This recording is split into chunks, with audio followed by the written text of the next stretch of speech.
sure if you could see them. They're done. She gave us the cut.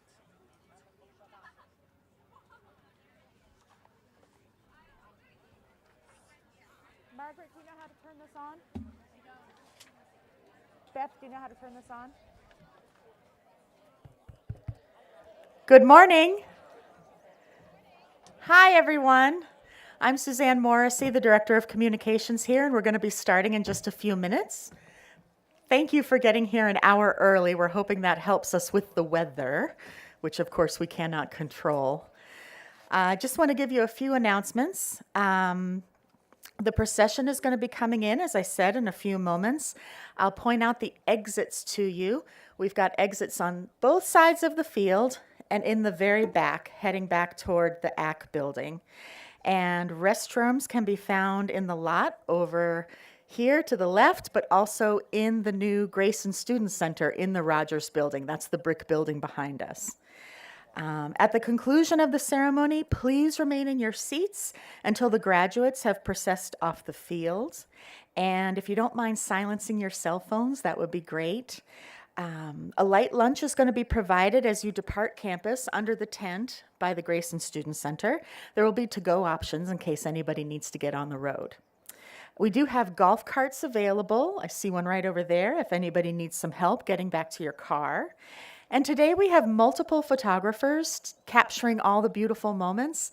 So we ask that take as many pictures as you'd like on your own cameras and cell phones, but please kind of stay in your seats and don't come up here so that we don't block the photos that are being taken by our professionals so that everybody has a chance to see that great shot of their graduate getting their diploma. And turning the page, you know what? I think that might be it. Any questions? All right. Thank you again for being here, and congratulations to everyone. And we'll be starting in just a few minutes.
Welcome students, families, friends, trustees, and honored guests to the commencement celebration of the class of 2022.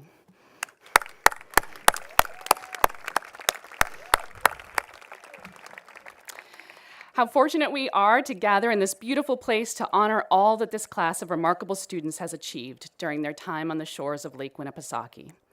To begin our ceremony, as is our tradition, I would like to ask Reverend Donna Muse from the First Congregational Church of Wolfboro, our very good campus neighbor, to deliver today's invocation.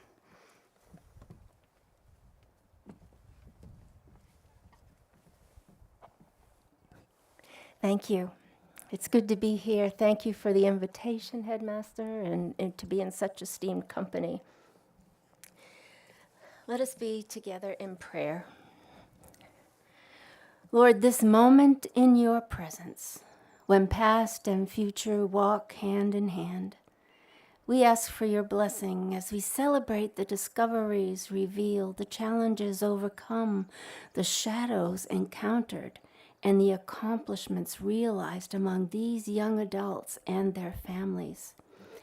Even as we reminisce about all the good times and even the bad, this time at Brewster Academy has been rich and fulfilling to all who have entered here. We thank you for this day, this place, and this time together. Amen.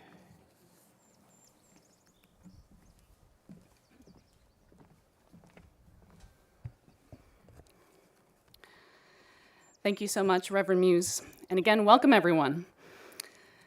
At our first all-school meeting of the year, we gathered right here on Brownfield at sunset. As the sun cast an orange glow and we came together after a summer apart and a year of COVID distancing, it was one of those evenings that felt impossibly perfect, serene and electric at the same time. I asked students to take a good look around at the place and the people around them. I encouraged them to be curious. And I quoted Brené Brown, who tells us that practicing gratitude invites joy into our lives. As we prepared to kick off the year, I asked that we reflect on how lucky we were. Look where we would get to live and learn and work and play. Today, as we wrap up the year, I'd like to invite everyone here to do the same, to take a moment and practice gratitude together. Because no matter what may be going on in the broader world or in our lives, we're all here on this day at this incredible school in this amazing location, so I know we all have reasons to be grateful as we celebrate with the class of 2022. In that spirit, I'd like to take this chance to publicly express my gratitude for the opportunity to serve as head of school. Besides the privilege of raising my 3 children, I've had no greater privilege or responsibility. I could not be more proud to lead a school that delivers on what it promises, that's so committed to growth, or to work alongside some of the most devoted, student-centered educators anywhere. I'd also like to express thanks and recognize a few key Brewster dignitaries. Brewster's trustees for their time, wisdom, and guidance. Dan Mudge, trustee emeritus, and his wife, Kathy, who traveled from Pennsylvania to be here today. For 25 years, since their children started at Brewster, they've shown us what it means to fully and truly invest in something that you believe in. David Smith, Brewster's 10th and longest serving head of school, whose continued devotion to Brewster exemplifies what it means to be part of something that is larger than the self. Incredibly, David and his wife Sheila have attended every commencement, I believe, since 1970.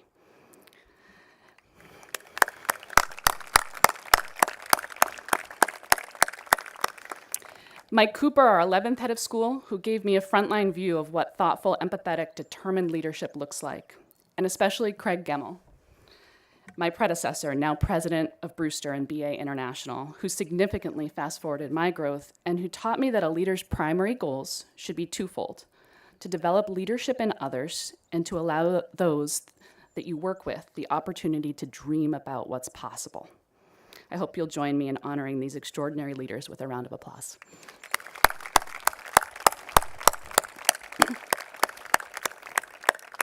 I'd also like to recognize our faculty and staff. some seated here on both sides of the stage, and others who are around campus right now working hard to make this a great day for everyone. They've dedicated their lives to living and working with kids, and they give themselves fully to the task. Let's show them our gratitude, especially those retiring this year after remarkable tenures.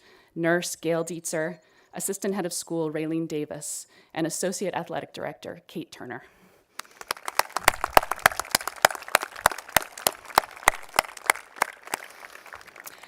Above all, I'm grateful for the countless contributions of the class of 2022. I'm going to brag about them for a bit. During their time at Brewster, they won arts awards. They graced us with their musical and theatrical talents. They earned appreciation for their service to others. They led conferences for social justice and equity, competed at the national level in mathematics, won numerous Lakes Region and NEPSAC athletics championships, and they were accepted to an impressive range of colleges and universities.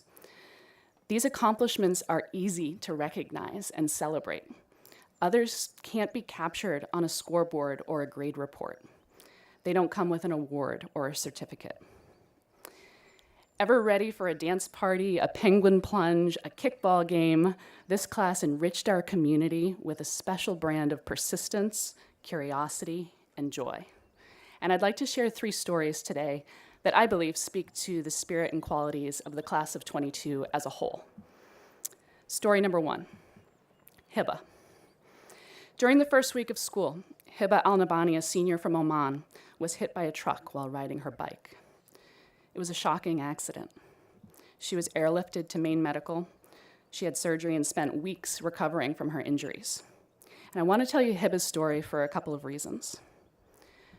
First, these students show up for one another. The night of her accident, Hiba's friends helped me gather her belongings to bring to the hospital. They then made it very clear to me that they were determined to travel with me to Maine to be by her side. I explained to them that COVID regulations were in full force at the hospital. Only a school nurse could get in. I wouldn't be able to get in. But that didn't stop them from nearly blockading my car, truly, insisting that I take them along. It's hard to describe how proud I was of those students in that moment as they held their ground and they told me, "You don't understand. We're her family here in the US." When she returned to campus, friends, teachers, nurses, everyone at the school continued to show up over and over again in every way possible. Second, these students are resilient. I'll never forget sitting with Hiba and her parents at the rehab center while she showed me the bicycle helmet she was wearing during the accident. It was badly scratched and covered with scuff marks. Her mom and I locked eyes, both of us teary with gratitude that she'd been wearing it, trying not to imagine what might have happened had she not. Hiba looked up at us and grinned and said, "I'm gonna write a really good review for this helmet on Amazon." These students are also very funny, and they've learned to use humor to bolster their resiliency. Story number 2, Katie. This fall, we unexpectedly lost a recent graduate, a member of the class of 2021, Tyler Balint. As students and adults were mourning this unimaginable tragedy, senior class president Katie Carey asked if she could address the school. These students seek out opportunities to lead. Katie said, "We don't know what tomorrow brings or the next day, and sometimes life reminds us of this in the hardest and worst ways. We have an amazing gift that a lot of people don't get to have, a community where every day we get the opportunity to create friendships that will carry with us for a very long time after high school." She went on to issue a pledge and a challenge. She said, "Every single day we wake up with a new opportunity to do something great, something kind. I'm gonna live for the smiles I can put on my friends' faces and for the time I get to spend doing things with the people I love while I still can, and I challenge every single one of you to do the same." These students have remarkable perspective and wisdom. I almost wrote wisdom beyond their years, but then as adults, how often do we forget to live in the moment, not realizing how special something is until it's over? Story number 3, COVID. That's it. We all know the story. Together, the class leaned on one another through the many twists and turns of their high school years as events and activities were disrupted, when they were forced to isolate and adapt to online learning. As the best laid plans unraveled spectacularly, they found ways to get the job done. These students learned to focus amidst distraction. They processed complex national and global events. They mourned tragedies and used their voices to champion issues that mattered to them: equity, justice, sustainability, critical issues of a generation. They embraced a community of people from wildly different backgrounds with a full spectrum of views and perspectives. And that wasn't always easy. Sometimes there was conflict, hurt, challenge, dismay, but often there was growth and aha moments where they started to see the world in a new way, through the eyes and perspectives of another. Lila, who spent the fall trimester learning in the woods at field term, said, "I learned to accept that we're going to differ and how to still have respect for people when you're in a close-knit environment. You learn how to coexist. You don't always have to agree." These students have developed and tested their values. So let's review. These students are caring, resilient, funny, wise, focused, empathetic, and they know what they care about. All right, class of 22. Enough talking about you. Here's my message for you. You've discovered how our interconnectedness is vital to pushing through difficult times. You've seen the true value of shared experiences of joy, not just as something that lifts us, but as something core to our ability to cope, stay present, and work towards our best. You've seen the role you've played in one another's successes these past years, how you were each essential to lift all of us to arriving at this point. I hope you recognize the power and importance of these lessons as you move forward. Remember what you learned here and recognize that we need not wait for a crisis to share our best with those around us. In fact, we must not. The world needs leaders like you. Those who are curious, those who will not wait, those who will reach out, build bridges, and bring their light. The same light you've shown here to the places of darkness that need it most. So as we share in this celebration today, I ask that you consider and reflect not only on your accomplishments here at Brewster, but also of those around you. So with that, class of 22, I'm going to continue a practice that was started by Craig Gedmel. I'd invite you to stand up for a moment and look around.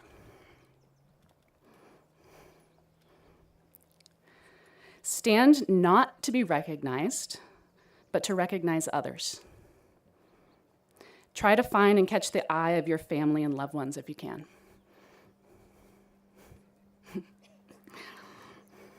Give a wave to those who are watching us on live stream right now.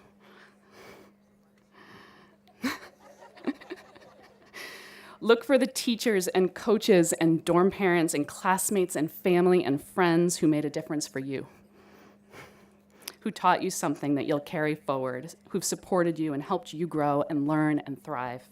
Look for your people, and then let's practice gratitude together. Let's give all of your supporters a huge round of applause. You can do better than that. Come on. Yes.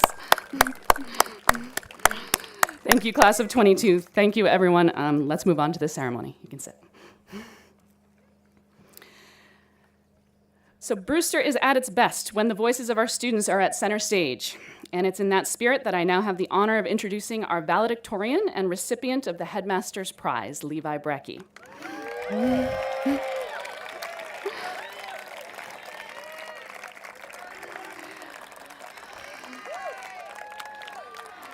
Levi is a Brewster lifer, has not only excelled academically in his 4 years at Brewster, but has also been a leader and key contributor to our community. Levi's been an exemplary, collaborative, and proactive student, one who's recognized across the community by his trademark, positive attitude, and notable care for the well-being of others. His teachers speak of his curiosity, thoughtfulness, and ability to bridge a variety of topics and disciplines together. His classmates thank him for his friendliness and willingness to help anyone in need. And all of us here at Brewster congratulate him on an outstanding high school career. We wish him well as he heads on to Villanova University, having earned the James C. Kirby Endowed Scholarship, an award that bridges our two institutions. Please welcome to the podium our 2022 valedictorian and recipient of the Headmaster's Prize, Levi Brecky.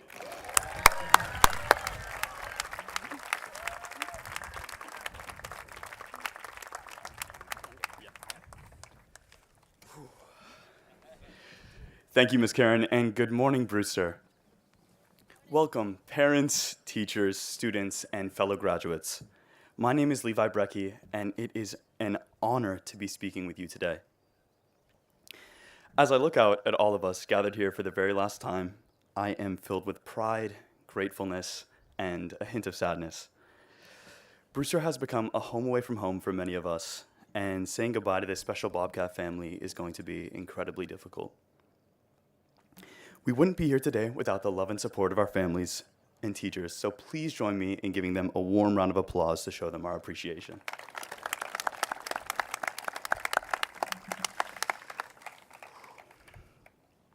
On that note, I would like to take a moment to thank a couple of people specifically.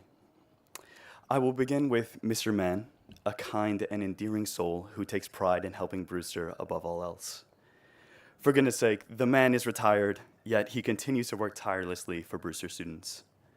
Over the last 4 years, his patience and encouragement have meant more to me than he could ever know. To Mom, Dad, and Ella, your support over the course of my life has been unwavering. I'm blessed to have been born a Brecky, and I wouldn't have it any other way. Thank you, and I love you. And lastly, to Michael Yang, my best friend, you've truly transformed my experience at Brewster, and I don't know what I'm going to do without you next year.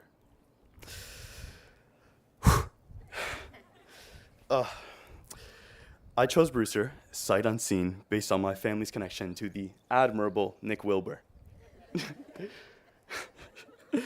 I met him as a young, immature 7th grader, and he made me feel important and valued. I probably would have followed him to Mars had it been a boarding school. I moved to New Hampshire as a freshman, and it was my first time living in the USA. Like most people, when you first step onto Brewster's campus, Lake Winnipesaukee beauty grabs hold and doesn't let go. Then it gets even better. You attend a class and meet teachers who love what they teach, but they love you, their students, even more. They take time to talk with you and ensure you're learning. They challenge you academically and support you emotionally. Towards the end of your time at Brewster, you meet with a college counselor who has your best interests in mind and works diligently to help you find that perfect college.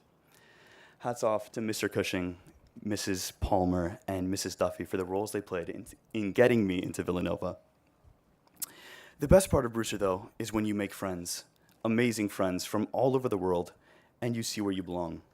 Suddenly, Brewster isn't just your school, it's your family. There are too many memories to recount, all of which strengthened our Brewster community. Little moments can make big memories. One of the most notable for me was the first day of freshman year with my new roommate, Chase Gregory, when we awoke suddenly, realizing that we had both slept through our alarms. Dean Butcher had emphasized the importance of being on time for breakfast check-in, so Chase and I whipped on our clothes, zipped out the door, ran through the rain, and made it with moments to spare. Sad to say, even now, mornings are not my forte. Throughout the years, we have all tried out for various sports and attended dances, games, and all-school assemblies. We have spent hours in each other's company on the turf, eating our meals in the delightful Estabrook and enjoying those long-awaited sunny days on Brewster Beach. Some of you have been brave souls and have acted in the play, performed at the coffee house, and have even been insane enough to partake in the polar plunge. We dined on subs at Huck's, grabbed coffees at Dunkin', and gave tours of our beautiful campus. We joked, laughed, and sometimes even cried together, all of which strengthened our bond as Brewster Bobcats. But then, fast forward to 2020 when COVID rocked our world.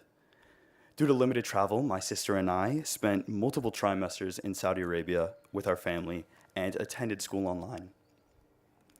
Being vulnerable to illness, unable to travel, and stuck in virtual classes was not only depressing, but it also highlighted our need for human touch and interaction.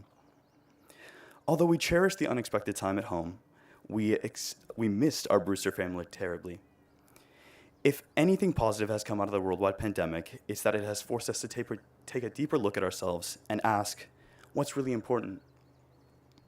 My answer is this: human connections, the deep bond formed between people when they are seen, heard, valued, and understood. Today, thankfully, we can gather to celebrate this great achievement, and I want to congratulate each and every one of you. The wise poet Maya Angelou once said, "I've learned that people will forget what you said, people will forget what you did, but people will never forget how you made them feel." So graduates, whatever the future may hold for you, whether you head to college, a trade school, the military, junior hockey, or decide to take a year off, I encourage you to connect. Take a moment to unplug, be present, listen, and keep making meaningful connections, because ultimately, the people you meet are what matters the very most. Thank you.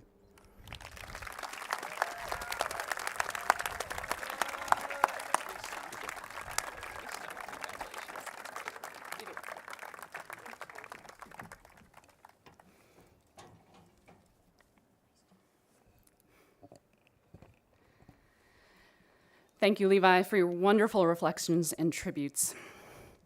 At Commencement, we also recognize certain graduates for their academic achievements or contributions to the character of our community. The following awards are voted on by members of the Brewster faculty and carry with them the gratitude and respect of everyone in this community. It gives me great pleasure to confer the following awards. The Ronald Buzzy Dorr Memorial Award for the graduate who exemplifies the qualities of our alumnus and friend, showing outstanding leadership in the areas of academics, athletics, and extracurricular activities, and who is a friend to all. This individual has made immeasurable contributions to the Brewster community. He not only stands out within our community, but he makes it better. In particular, this recipient leads with humor and is known for creating moments during which teachers and students can laugh unreservedly. His teachers, peers, sailing teammates, and fishing buddies are all fortunate to know him and have the opportunity to join in his moments of fun.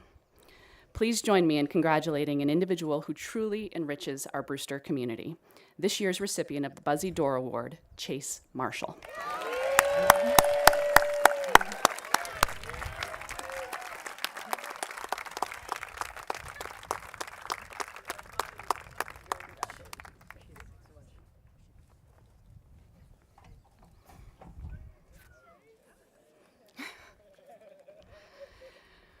The Faculty Growth and Achievement Award for the graduate who's shown the greatest improvement in general record during their junior and senior years at Brewster.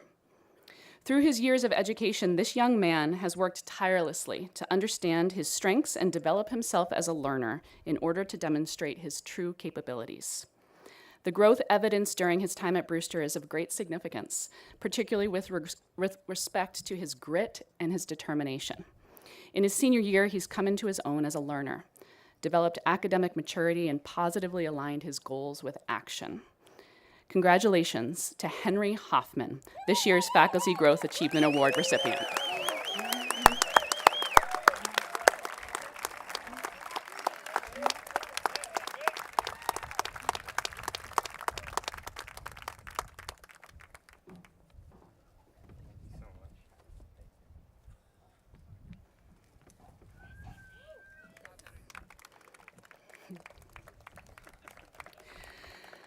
The Jill Carlson Memorial Award for the female graduate who exhibits outstanding athletic abilities, determination, and drive, dedication, and displays an inquiring curiosity to learn about and experience life.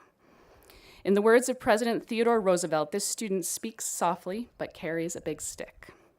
She leads by example, carrying herself with integrity and a quiet determination, but never hesitating to defend what is right or assert herself. Whether she's in the classroom, in the dorm, or on the basketball court, her words and her play are equally powerful, and her teammates and schoolmates listen when she speaks. This spark is something she brings to all of her teams, whether it's varsity basketball, JV field hockey, or the cast and crew of High School Musical. The Jill Carlson Memorial Award recipient will carry her spark forward to the University of South Florida next year. Congratulations to Kelsey Petigny.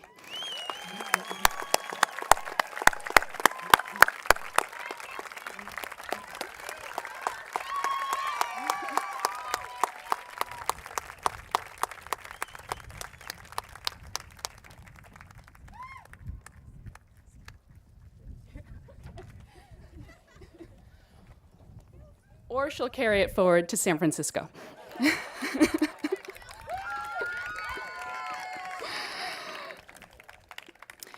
The Mabel Kate Tarr Award for the graduate whose record is one of outstanding contribution to scholarship and citizenship. The Mabel Kate Tarr Award winner for 2022 is a conscientious, dependable, practical, and independent young man. He practices a sense of humor in his personal exchanges, but sets a tone of industriousness in getting things done well. He's demonstrated strong character and leadership as a prefect and member of the National Honor Society, as well as on the field and court for soccer and basketball. This year's Mabel C. Tarr Award goes to Levi Brecky.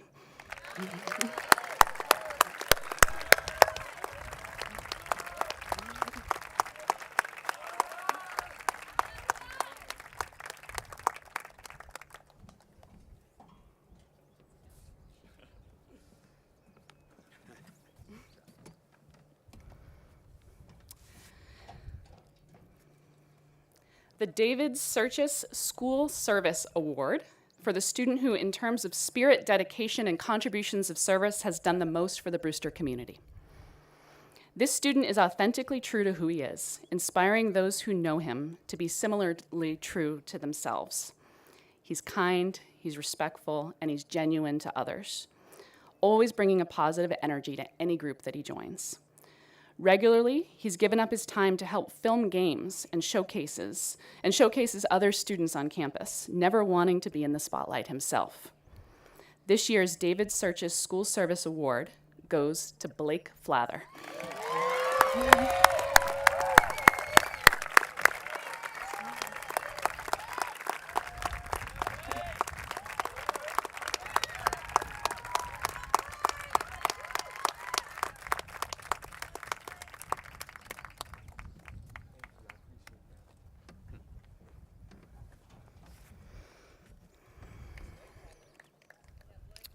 The Arthur J. Mason Foundation Award for graduates displaying good sportsmanship on the playing fields, in the halls, in the classrooms, and among students, faculty, and others. Some people can make whomever they're talking with feel like the most important person in the room, and this student does that in her interactions with the people in her life. Whether on the ice, field, classroom, or dorm, this student leads with strength in her character and unmatched selflessness. Almost single-handedly and in efforts to serve those around her, she started the Writing Tutor Center on campus. The warmth of her personality and her commitment to community service are remarkable. She's left her mark on Brewster Academy, and she'll be missed next year. The first of our 2 Arthur J. Mason Awards goes to Megan Ward.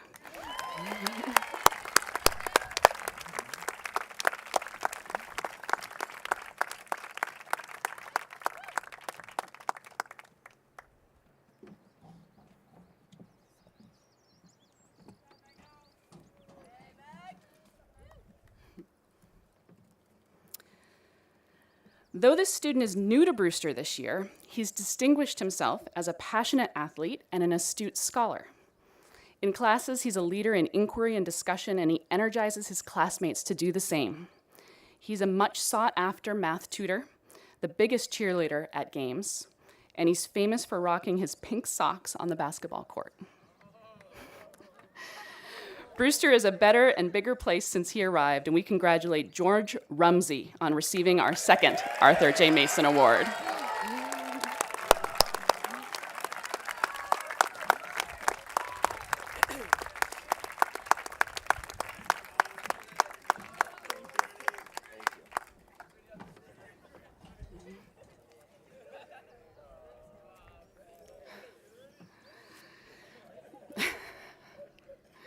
The Burtis F. Vaughn Award for the graduate who has most successfully combined scholastic and athletic excellence with the personal qualities of sympathy, sincerity, appreciation, and awareness in all his or her associations.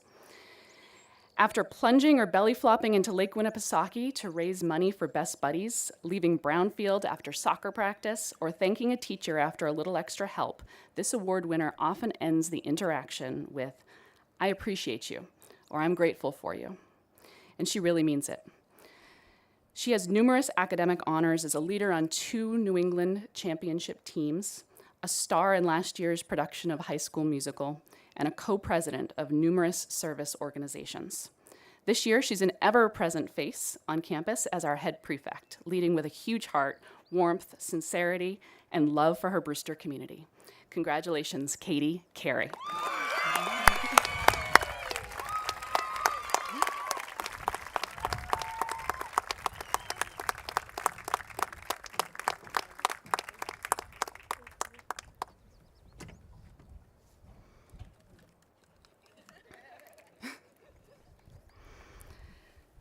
The Faculty Service Award for the student who provides the strongest example and makes the greatest commitment to community service, who considers such service not as a responsibility or an obligation, but rather as something that comes from a driving inner motivation to be of value to others. Since her freshman year at Brewster, this year's Faculty Service Award recipient has been involved in so many different community service opportunities. She's devoted most of her energy and limited free time to Best Buddies, Math Tutor Center, and Girls on the Run, to name just a few. One of Brewster's best tour guides, she's even toured families in the summer and served as Brewster's head tour guide this year. As one of our best ambassadors for Brewster, Libby Harris has earned the Faculty Service Award.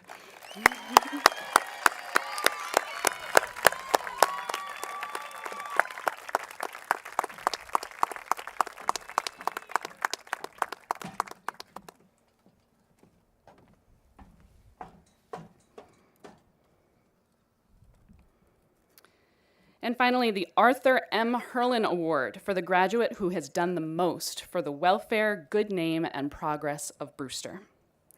This student exemplifies the true spirit of faithful citizenship. A Brewster lifer, she's been a leader every year, and she's led through service, acting with consistent empathy and compassion whenever she's on campus. Whether she's on campus, in the Wolfboro community, or while traveling to take on new adventures.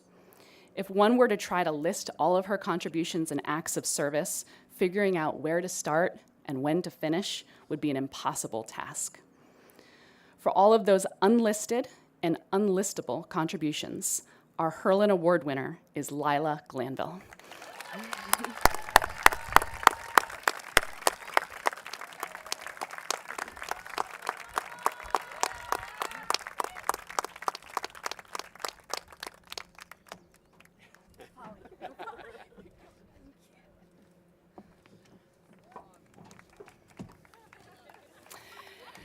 Please join in a big round of applause and congratulate all of our award recipients.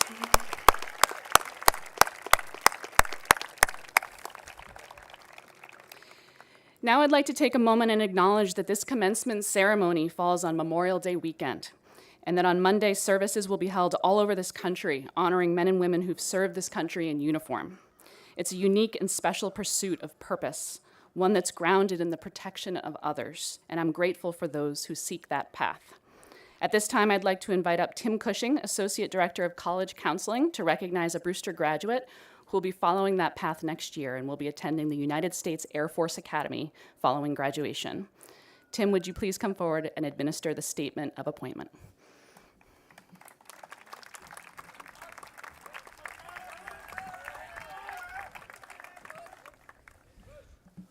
Hello, everyone. Congratulations, class. It is my pleasure to stand here before you in recognition of one wonderful young man here today. I would like to congratulate Axel V. Keller on his appointment to the United States Air Force Academy as a member of the class of 2026. Axel has earned a rare opportunity to participate in one of the country's finest officer training programs. This appointment is awarded to roughly 1,200 of the 9,700 applicants and is the equivalent of a 4-year full-ride scholarship to a top-tier university, evaluated at just shy of $400,000. This speaks to his previous accomplishments, which also indicate his potential to meet the demands and challenges that the Academy has in store for him. Cadets at the Air Force Academy take part in a wide variety of programs, including flying aircraft, free-fall parachuting, competitive athletics, military training, and foreign exchange programs around the world. At the same time, they will attend classes ranging from aeronautical and electrical engineering to history and political science. Ladies and gentlemen, this young man has taken his first step to joining the long blue line, to becoming an outstanding leader of character in the world's greatest air and space force. This journey marks only the beginning, and if he graduates from this institution in 4 years, he will be commissioned as a second lieutenant. From there, he will commit to serving his career field for at least another 5 years or longer if he chooses. Many graduates of the Air Force Academy have gone on to become Rhodes Scholars, titans of industry, politicians, generals, professional athletes, pilots, astronauts, and heroes. I can't wait to see what great things come from Axel. So without further ado, on behalf of the President of the United States, I hereby recognize Axel V. Keller for his accomplishments and commend him for accepting his offer to this great program. Congratulations.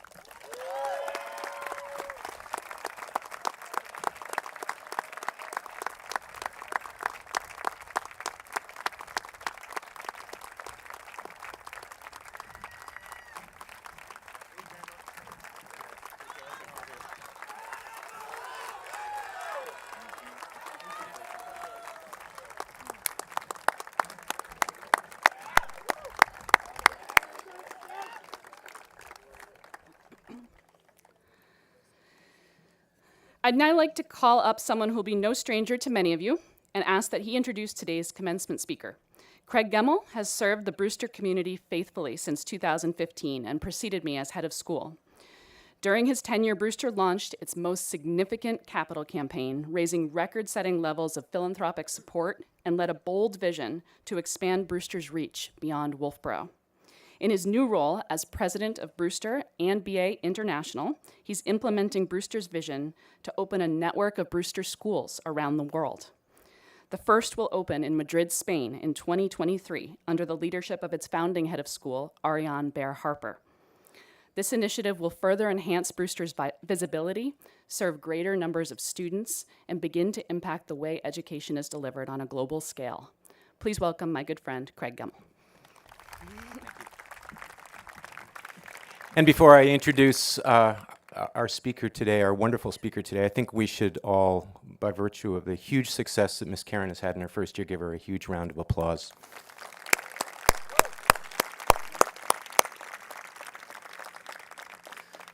Hello, graduates, families, staff, faculty, and invited guests. I'm really excited to introduce Aminata Forna, our keynote speaker today. She's a writer. I've recently read 2 of her works, both novels, one called Happiness, the other called The Hired Man, and loved them both deeply because in each, she so deftly helped me to open up the lens and think about myself and about the world differently, and I believe better. The point of great literature, of course, is to do just that. I'm excited to read her most recent work, a collection of essays entitled The Window Seat, Notes from a Life in Motion, published by Go Atlantic. In both Happiness and The Hired Man, Forna ruminates on underlying drivers of our humanity and our inhumanity.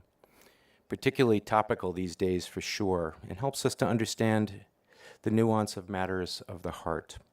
Incredibly great and incredibly good stuff. And her thinking is surely nourished by her origins and a life thereafter, surely in motion. Born in Scotland and raised in Sierra Leone and Great Britain, she also spent parts of her childhood in Iran, Zambia, and Thailand.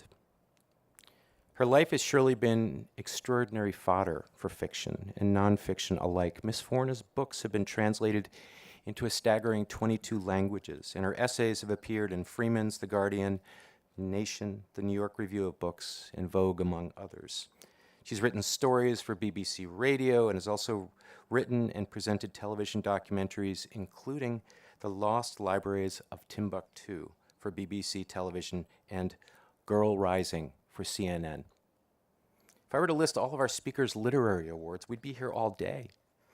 But I have to mention she's a recipient of a Wyndham Campbell Award from Yale University, the Commonwealth Writers' Prize Best Book Award, and a Hurston Wright Legacy Award.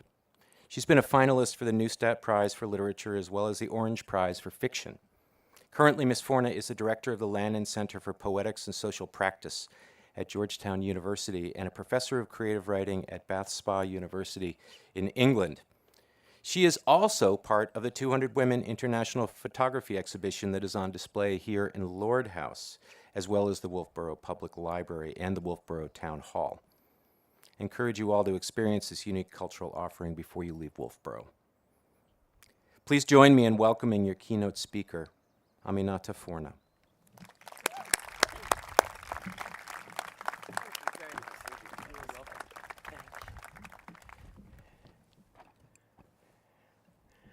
Hello, class of 2022. Congratulations, thank you for the welcome, and thank you, Dr. Gemmell, for that beautiful introduction. You must be so happy right now to be graduating from this bastion of excellence set on these beautiful acres. My parents sent me to boarding school in England. I was lucky because, though we all took time to settle in, I grew to love it. Not everything, that would be odd. But what I loved about those years was the space it gave me to try out my thoughts, explore different subjects and activities, and try on who I wanted to be for size. You'll get that chance again at college, but then life, with all the obligations it will surely bring, can easily pull the shutters down around you. I'm here to tell you not to let it. Some years back, I was in Perth, Australia, for a literary festival, and I decided to take a few days off, hire a camper van, and travel down the coast for the reason that I'd never done it before. I wanted to explore, and I had an idea that this would be an exciting way to do things, just me and the open road. I'd stop wherever I pleased and spend time in nature. It didn't quite work out as I had imagined. My first night I parked in a forest in a designated site. It was empty. Giant gum trees stood 300 feet high. There was no running water, but there was a brook. Dusk was falling. I was perfectly content. Right up until another camper van arrived and parked next to mine. The occupant, a single man, quite large, ambled around setting up his sleeping arrangements. I turned in early, didn't sleep a wink, and at first light I set off again at speed. No doubt the man meant me no harm, but I didn't like being alone in the middle of nowhere with only a stranger for company. So next I chose an encampment with other people. But now the opposite was true. There I found hundreds of motorhomes, often lavish, with patios and dining areas. Not at all what I had in mind for an adventure. A man with a brace of show poodles in a pen outside his massive RV that I had stopped to admire, the poodles, not the RV, gave me some advice. The site was busy because there was running water and electricity hookups. But sites where there was no water, like the one I'd found in the forest, were much less busy. He told me that if I found a site near a larger site like this one, then I would feel safer. And he told me about one close by on a beach. And so that's what I did. I woke up the next morning alone on the edge of a small, deserted bay. I put on my swimsuit, climbed out of my camper van, and went for a swim. I'd been in the water for perhaps 5 or 6 minutes when I saw a black dorsal fin cut the surface of the water in front of me. The fin was about 200 yards away and advancing fast. I mean, you can imagine, right? I don't need to explain. I stayed very, very still. The fin coming towards me was curved. I knew that dolphins had curved fins, and sharks have triangular fins. Following the first fin, I also spotted 2 other fins. I knew something else. Sharks swim alone, but dolphins swim in pods. But then I realized I had no particular authority for this conviction. Except the real shark attack books I went through a phase of reading when I was a bit younger than you. This was after the movie Jaws, which tells you how old I am.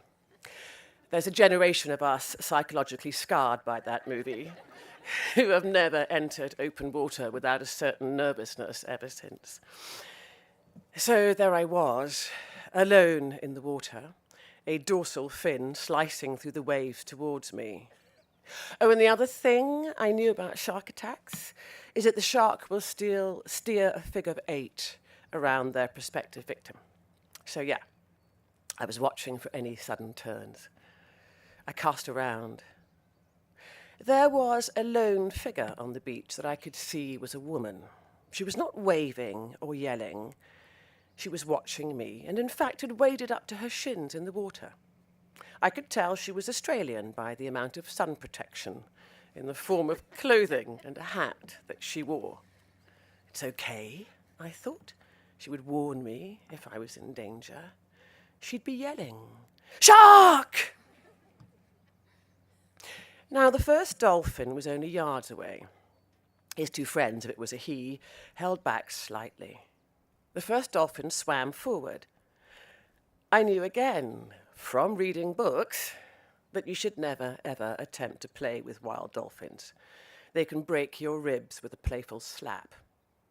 Instead, I stretched out my hand, and the dolphin came close and hovered in the water in front of me. For a brief moment, his nose and my hand made contact, and then he turned, flicked his tail, and he and his companions sped away. Later, I would ask a wildlife biologist about the encounter. He was looking to see what kind of creature you were, she said, and explained that dolphins are naturally curious, a trait that continues into adulthood and which they share with bonobos, a kind of ape and humankind's nearest relative. Humans, on the other hand, lose their curiosity over time. As children, we're curious about all sorts of things. But by the time we grow older, most of us have begun to lose our curiosity about the world around us. I like to think I'm one of those humans who never lost my curiosity. In fact, I'd go as far as to say that it has been my driving force in life. In many ways, this story is typical of me. I set off alone. I followed my nose. Some people are led by the head. Others follow their heart. But my heart follows my nose. I don't have a bucket list for the reason that nothing ever stays on it long enough. If there's something I'm curious to try, I'll try it. I was that annoying kid who always asked, why? Turns out that's a worthwhile trait. So, parents, I hope that makes you feel better. I've also been parent to a kid going through the why phase, and I tried as often as possible to give him an answer so exhaustive and exhausting that he thought twice before asking again. Philosopher and psychologist William James called curiosity the impulse towards better cognition, meaning that it is the desire to understand what you know that you do not. Understand what you know that you do not. That's quite a brain tease, never mind a tongue twister. But really, it's very simple, looked at another way.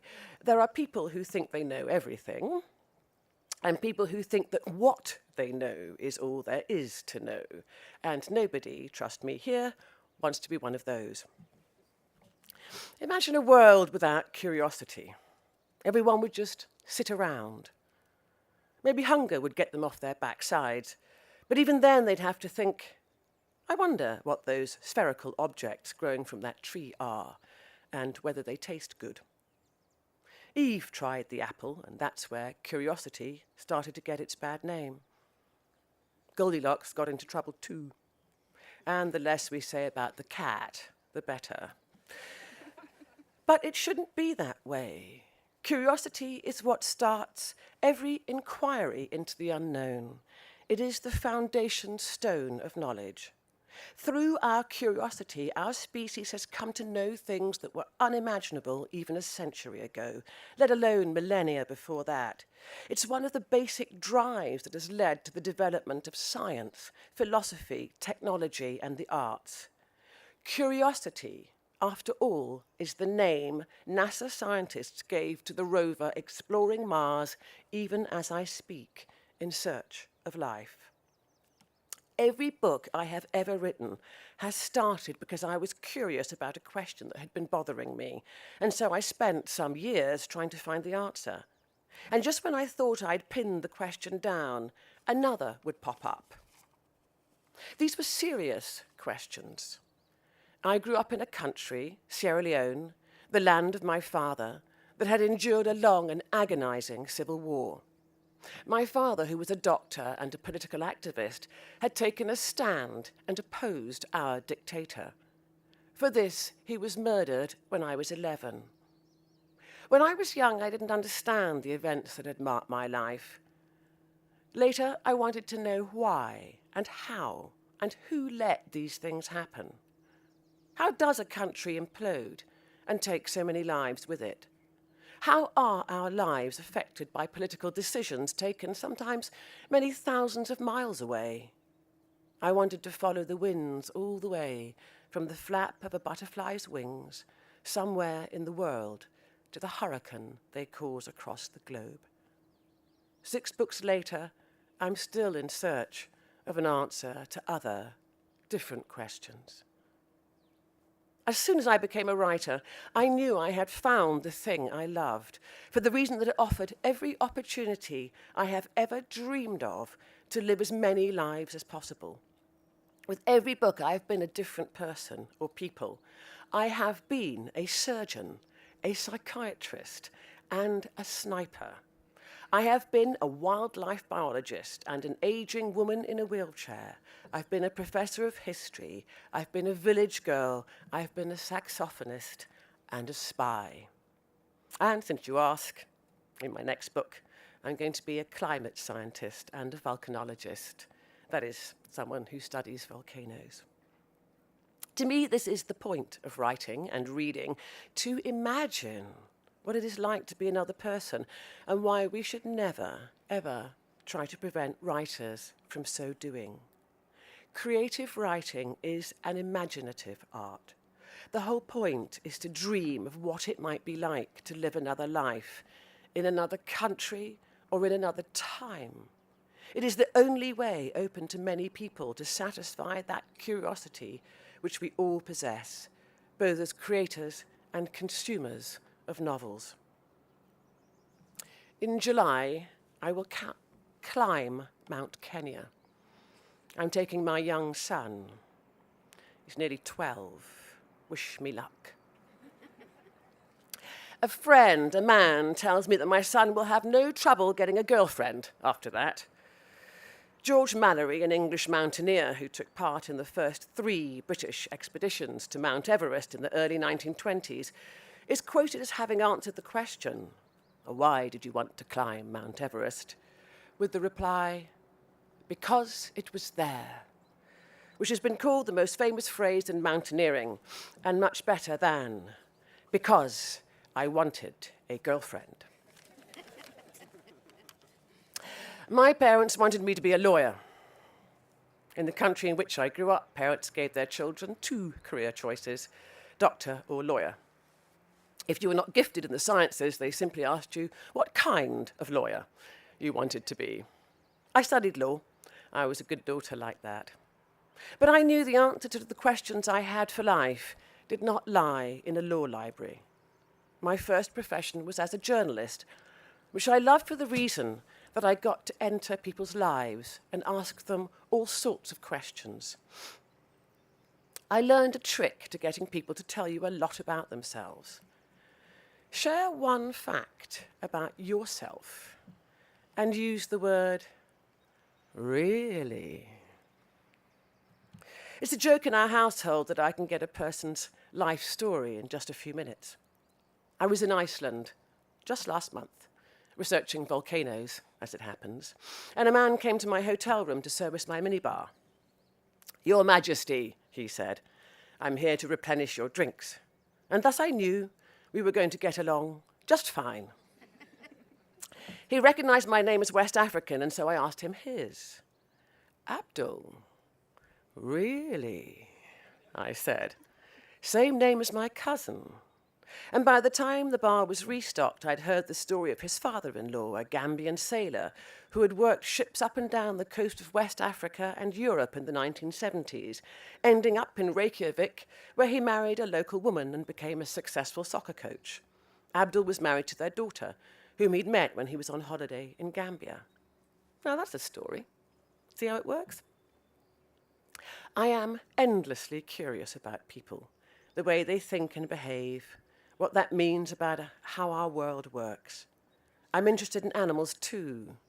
I once spent 2 weeks following a vet in Sierra Leone as he went about his work with street dogs because I was curious to find out what the way humans relate to dogs tells us, both about dogs and ourselves.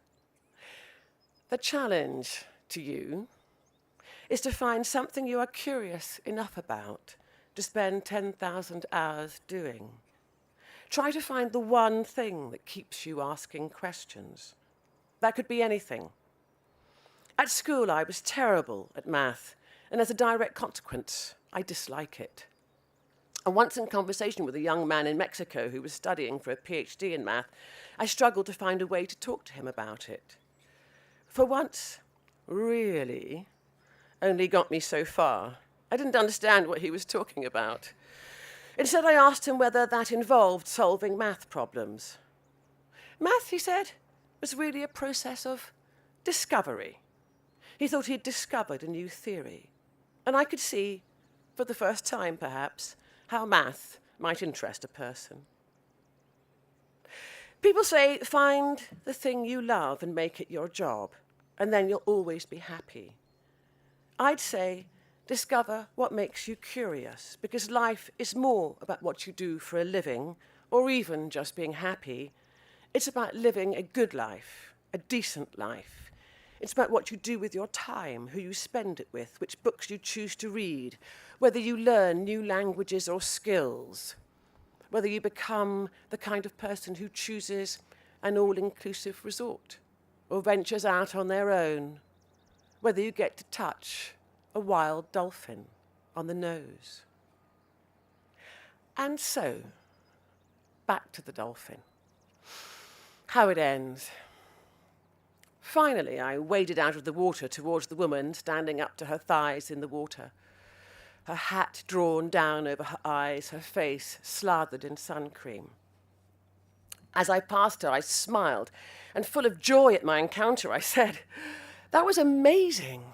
You are so lucky. I guess that happens to you all the time living here. But for me, that was extraordinary." And she looked at me and replied, "I have lived here 35 years, and I have never, in all my blimmin' life, seen anything like it." Thank you very much.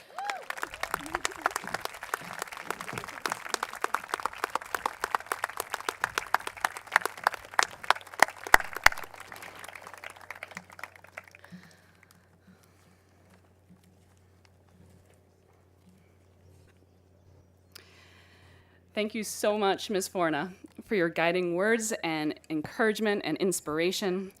Class of 22, Ms. Forna is offering such great advice. Discover that which makes you endlessly curious, and that path will undoubtedly lead to purpose. Music is a hallmark of the Brewster experience, whether it be from our spring musical, our coffee house performances throughout the year, the jams being played on fan buses traveling to away games, or the always played at appropriate volume background music in dorm life. Music and memory are so closely connected, and to bring a bit of that magic to this ceremony, we'll now hear from Jayla Richards and Morgan Johnson, class of 2022, performing the song How Far I'll Go, written by Lin-Manuel Miranda.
I've been staring at the edge of the water long as I can remember, never really knowing why. I wish I could be the perfect daughter, but I come back to the water no matter how hard I try. Every turn I take, every trail I try, every path I make, every road leads back. Place I know where I cannot go, where I long to be. See the line where the sky meets the sea, it calls me, and no one knows where it goes. If the wind on my sail and my sea stays behind me, one day I'll know. If I go, there's just no telling how far I'll go. I know everybody on this island seems so happy on this island. Everything is by design. I know everybody on this island has a role on this island, so maybe I can roll with mine. I can lead with pride, I can make us strong. I'll be satisfied if I play along, but the voice inside sings a different song. What is wrong with me? See the light as it shines on the sea, it's blinding, but no one knows how deep it goes. And it seems like it's calling out to me, so come find me and let me know what's beyond that line. Will I cross that line? See the line where the sky meets the sea, it calls me, and no one knows how far it goes. If the wind in my sail on the sea stays behind me, one day I'll know how far I'll go. Go, go.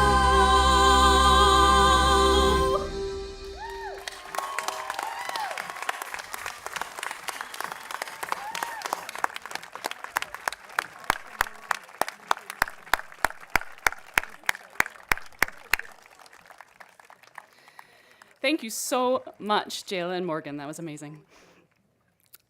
And now the moment you've all been waiting for, the awarding of diplomas. To help with this, I'd like to introduce two honored guests who will help to read the names of our graduates, who will then come to the stage to receive their diplomas. Each year, the students of the graduating class dedicate their yearbook to a member of the Brewster community, and as an honor, that person announces the names of our graduates as their diplomas are awarded. This year, the senior class selected retiring Associate Director of Athletics, Kate Turner. It's hard to imagine Brewster Athletics without Kate Turner's guiding hand. Her dedication to student athletes shines at every game, every practice, and every chat in the Smith Center for the last 35 years. With her keen humor and deep understanding of how important sport is at every level of a young person's journey, Coach Turner is a treasured part of our Brewster family, and her well-deserved retirement will not change that. Kate, please join us at the podium.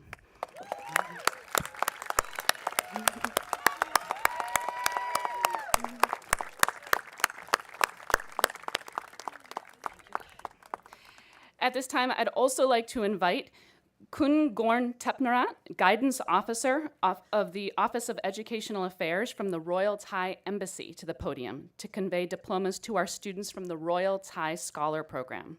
We're so pleased to have Gorn with us again this year.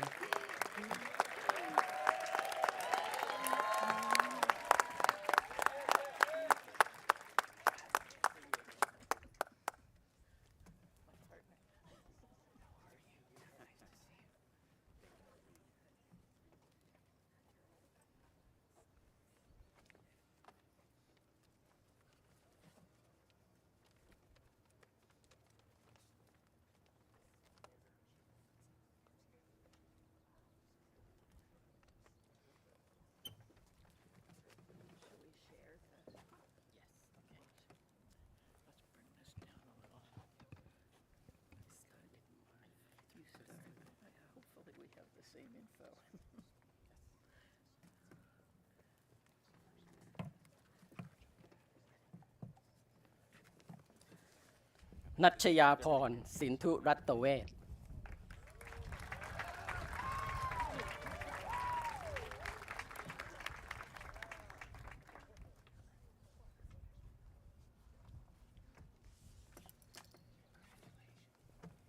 ชุติมาวิบูลย์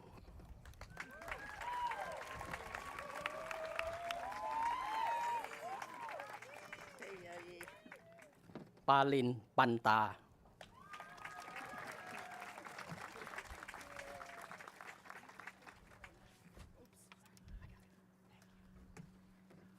Olivia Tibbs.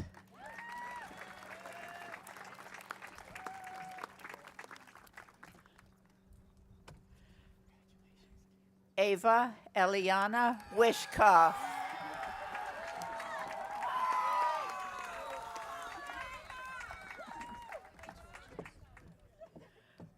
Allison Marie Nagorniak.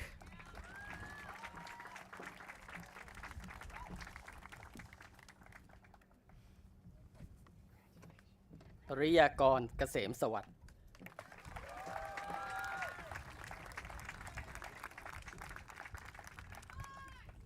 Catherine May Carey. Whoever you are.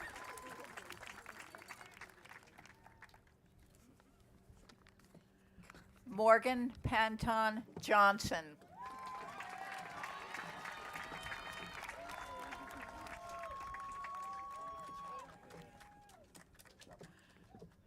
Lillian Grace Howland.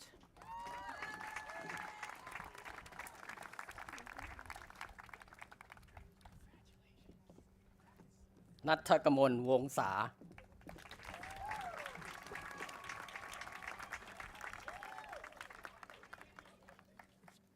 Chase Patrick Marshall.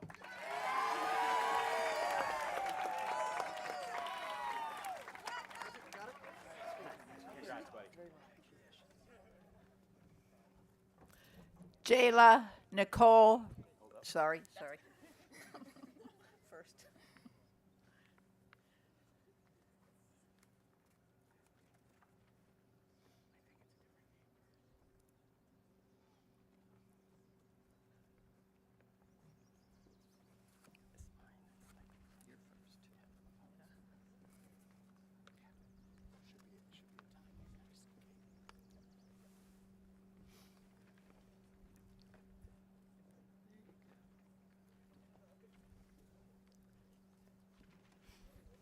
ปรภากลางสาธร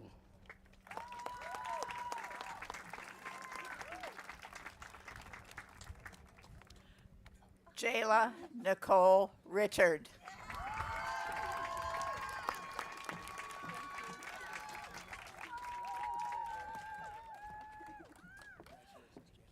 Josin Jin.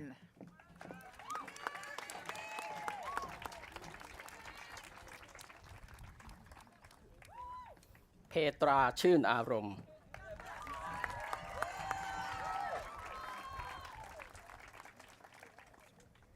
ปรีรติโรธพาณิชย์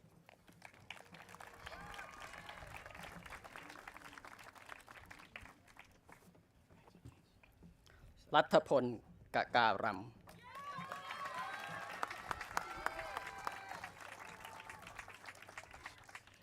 Hiba Al Nabani.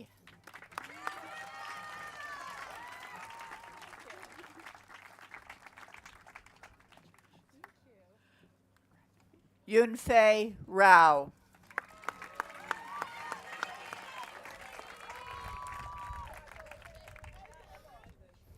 ธนวรรณ ชัชดานรเศรษฐ์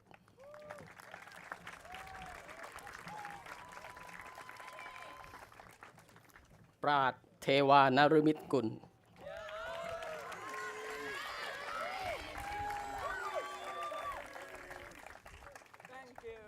น่านนพล สารบูรณ์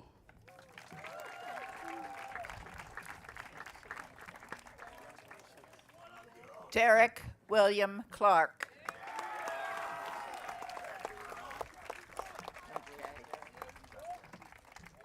I get it. Now we wait.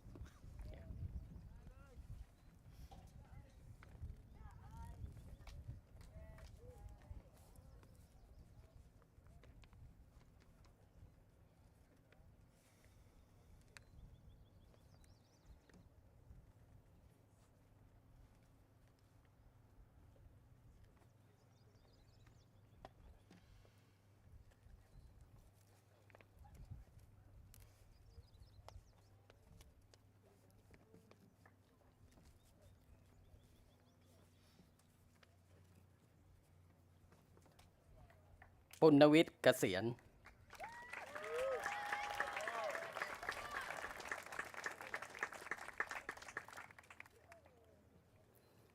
เศรษฐกร ถนอมเกียรติคุณ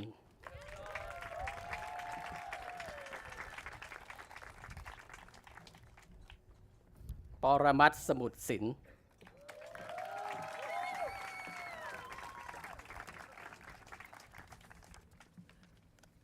Lila Chittenden Glanville.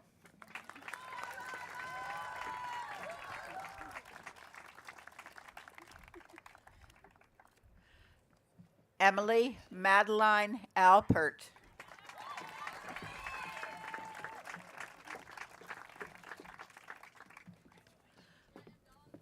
Alexis Kopp.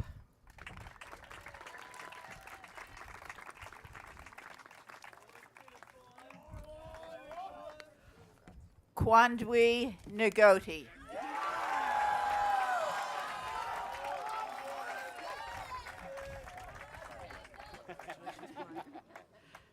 Evan Aaron Lewis.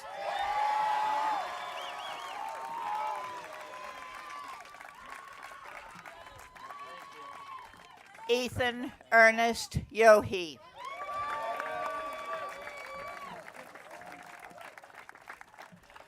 Michael James Bilodeau.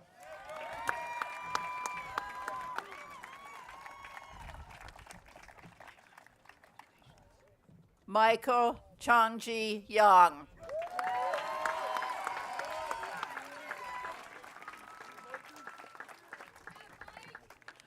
Ariella Kellerman.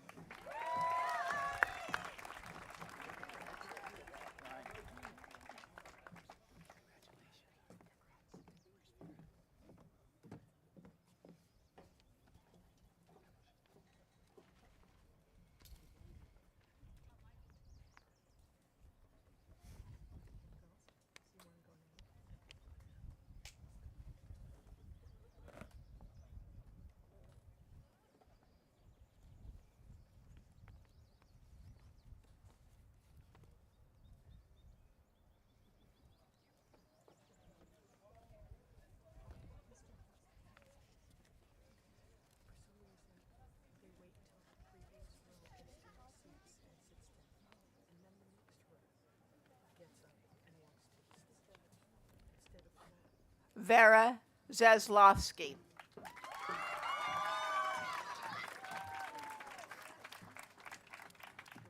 Dylan Miro Schultz.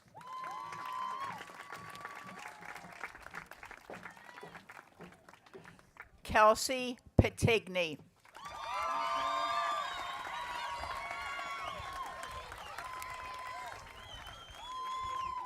Robert Gordon Winter.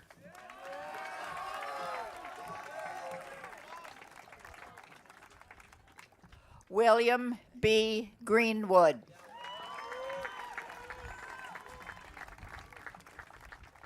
Mitchell James McQuillan.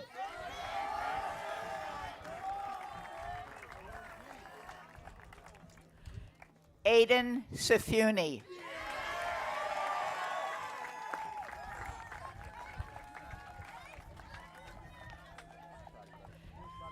Aiden Rowe Lipsy.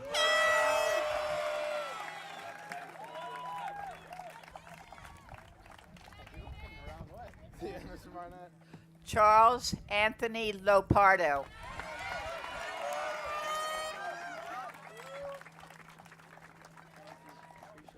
Jake Lee Apgar.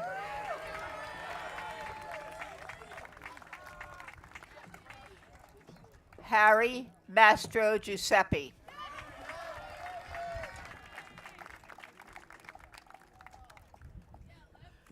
Timothy Paul O'Keefe, Jr.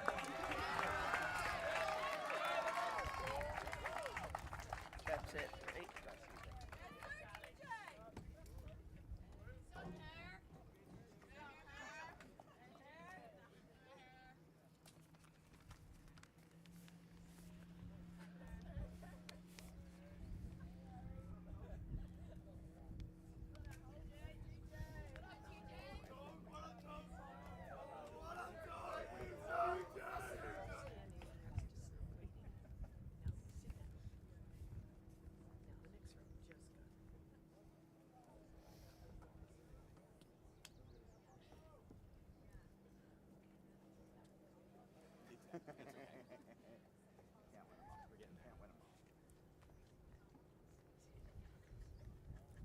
Austin Martin Daigneault.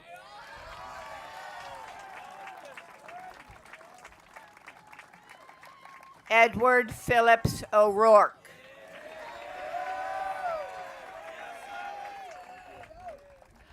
Alexander Mather Wolf.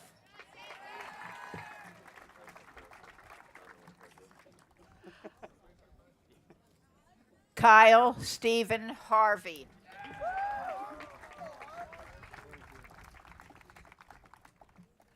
Tyler Lewis DeBurrow.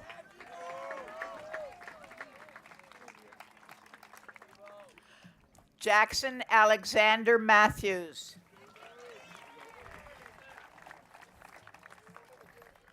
Anon Ron Siri.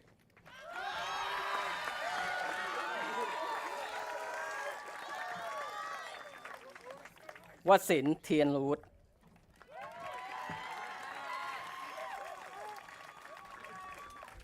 Chay Pat ติรพงษ์ประเสริฐ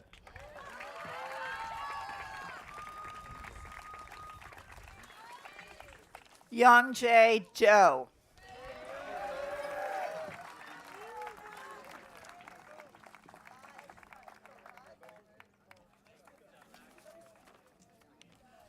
Kai Arthur Jacobs.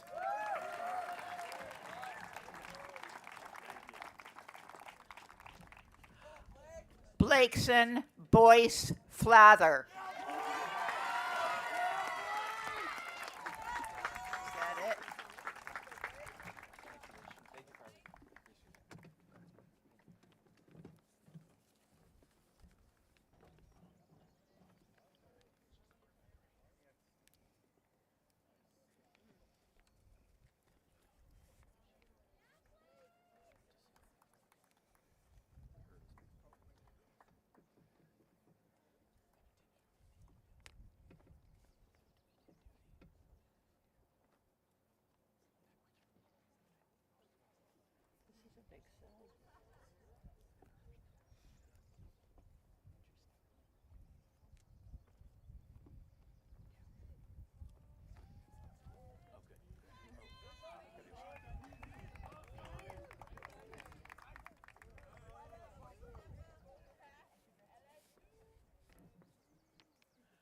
Sean Patrick Keaty.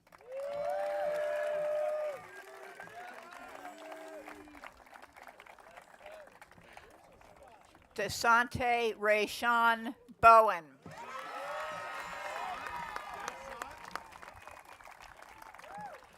Trey John Vernon Bowling.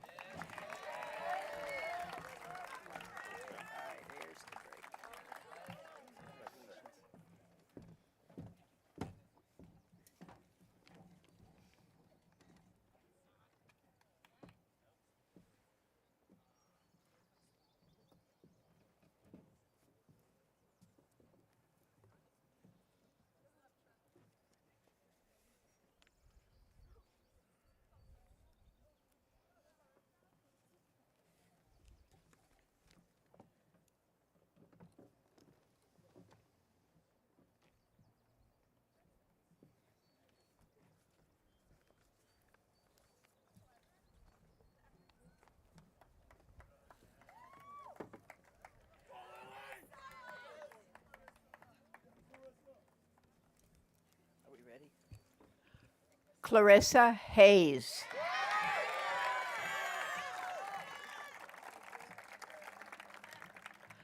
Lauren Olivia Ward.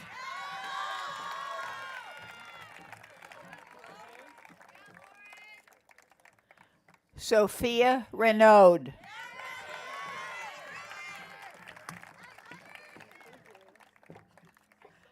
Caroline Swearingen.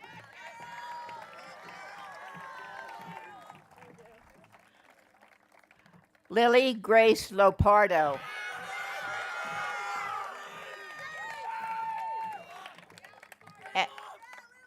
Emily Pearl Richmond.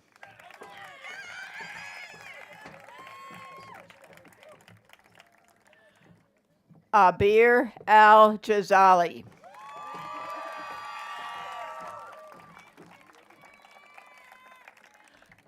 Libby I. Harris.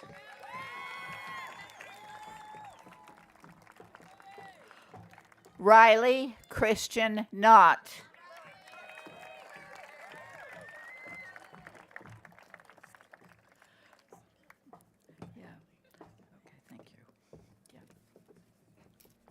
กันทิกากล่อมจอหอ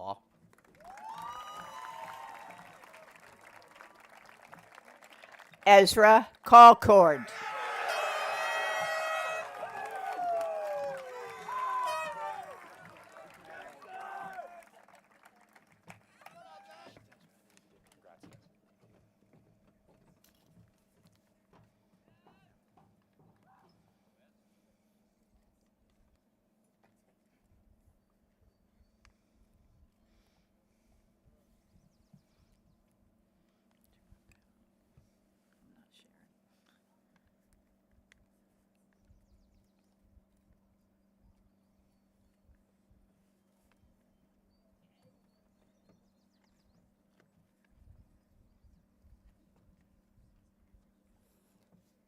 พรระวีข่าขันมะลี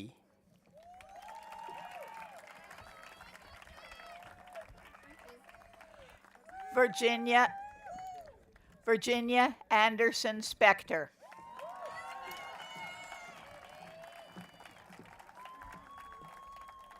Shuang Chen.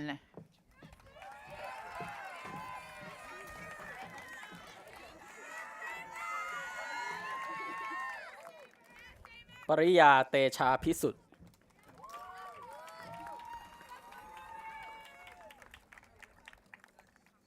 เตชินีกุกำจัด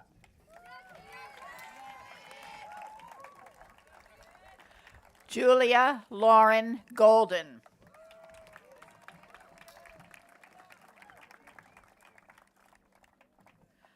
Alexandra Bella Schaffer.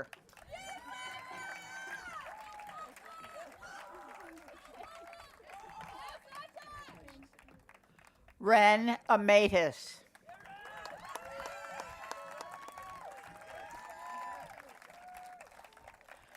Claire Catherine McShay.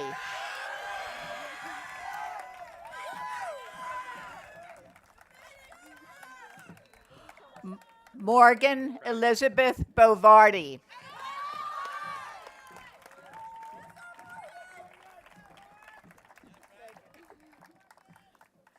Caitlin Claire Toom.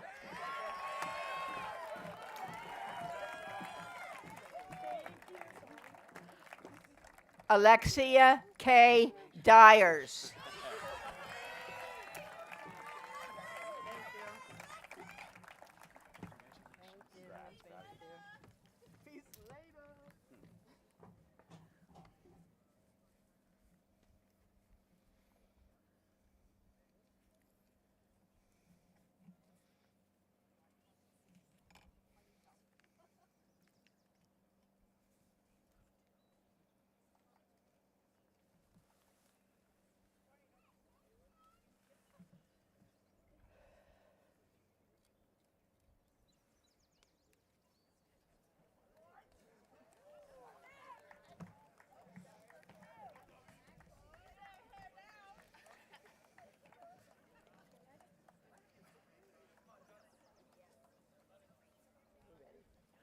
Courtney Ellen Quirk.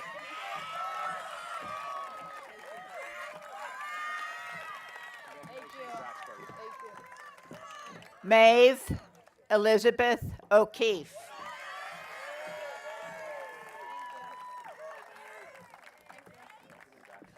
Fiona Maeve Connolly.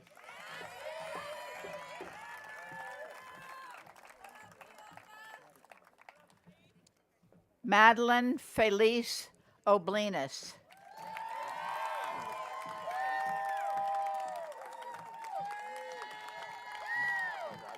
Megan Tori Ward.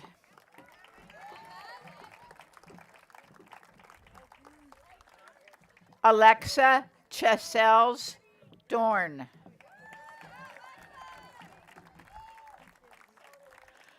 David Moreno Perez.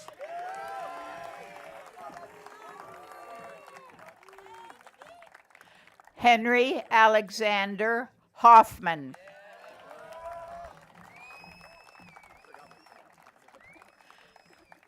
Henry Van Buren Dumont.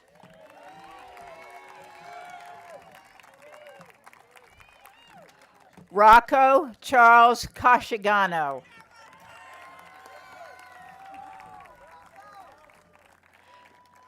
Caleb William Frederick Brennan.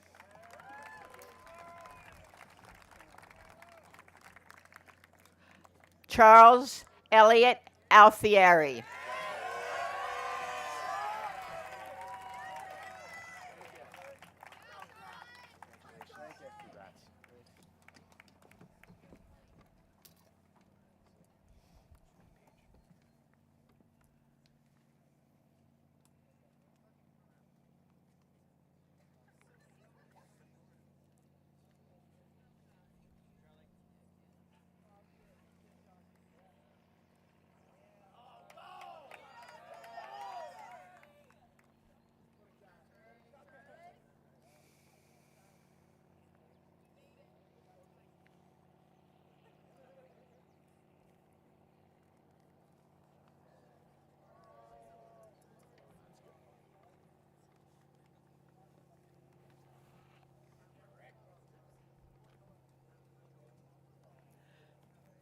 Paige Harley DeGeorge.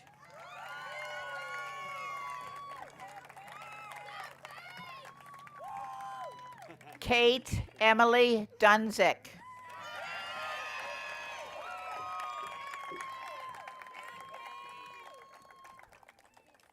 Jade Leilani Hall.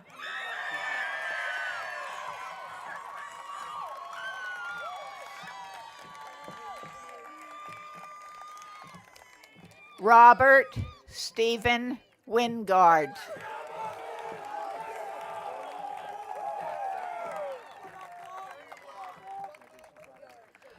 Brendan Ryan Carney.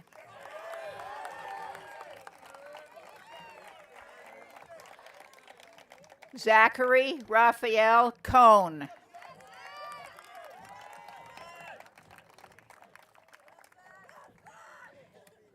Ibrahim Juma Rashid Al Juwari.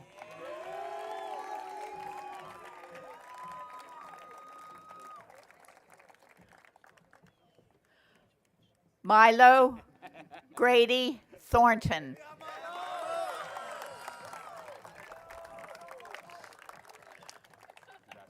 Grady Matthew Pierce.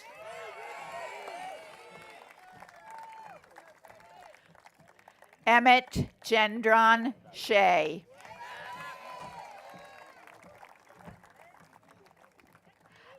Eric Joseph Carbonneau.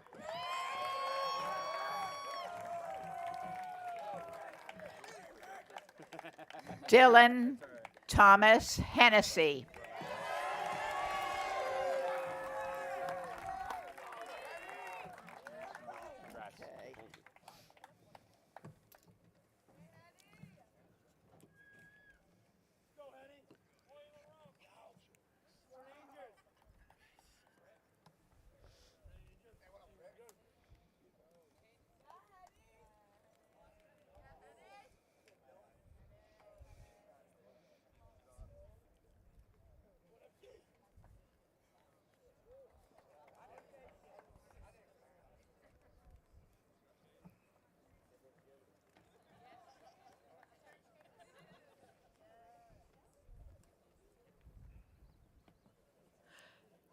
Chase Alexander Gregory.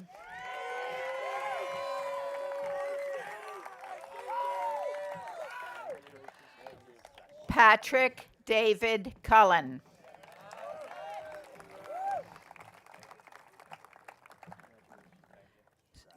Samuel Gray Bowen.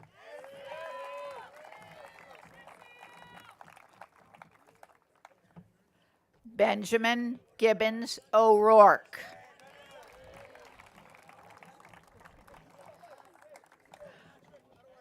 Connor Humphrey.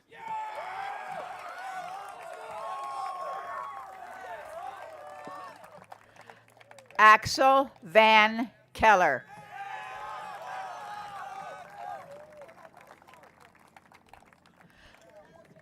Chase Donald Wesley.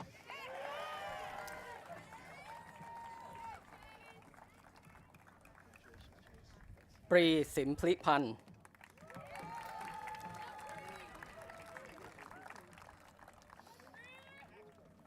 สรัญญพัฒน์พุ่มพวง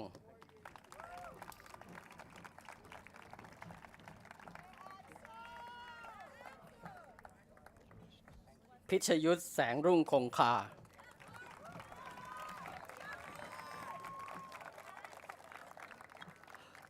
William Douglas Lynch.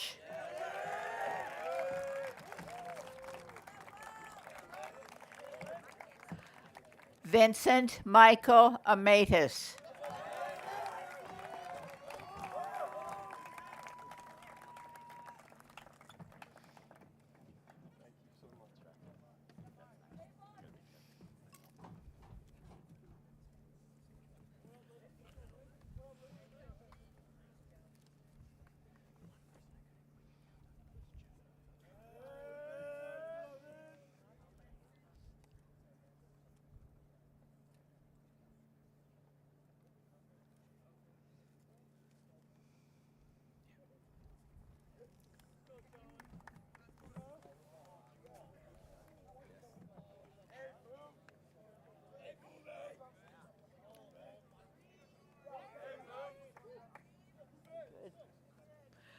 Junha Park.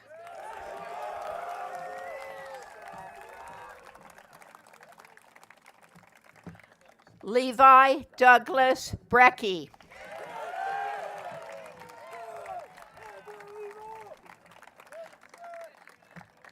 George Walter Rumsey.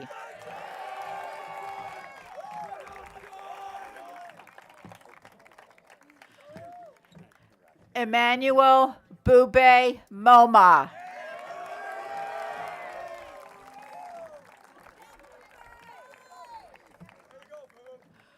Reed Nathan Bailey.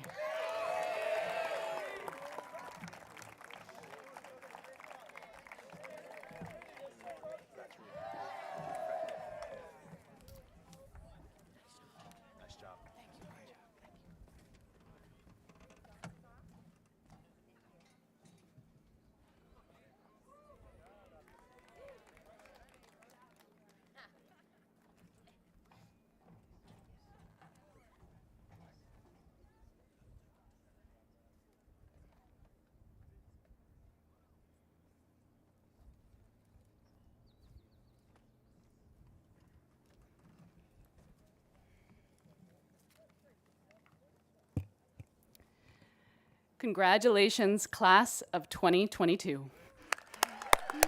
At this time, can you please stand and be recognized as a group?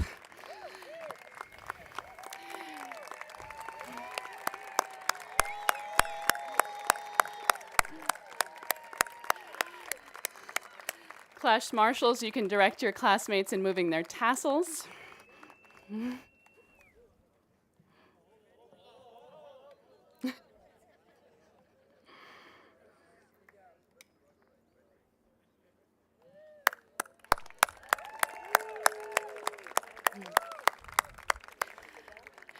Thank you all. You may be seated. Yeah, sit.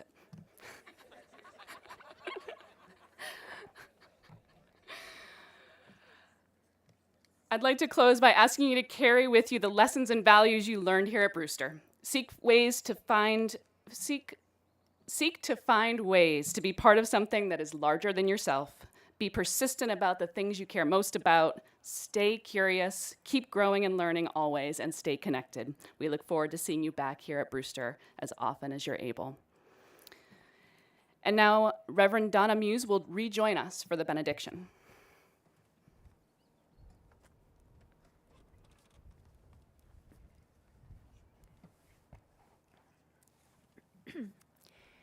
Let us be together in prayer.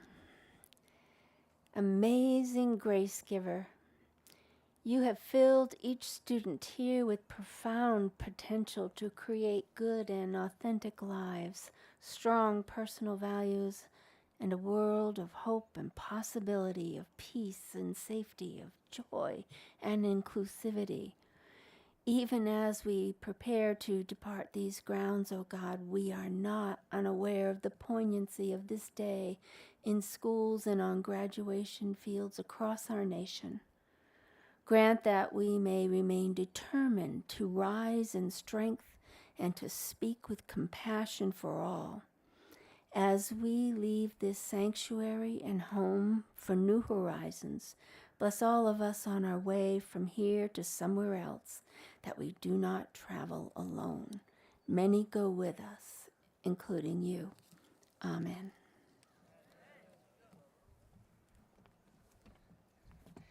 And now the moment you've all been waiting for. Get ready to throw your mortarboards in the air. You can stand up. Please be careful with your toss. 3, 2, 1. Congratulations, class of 2022.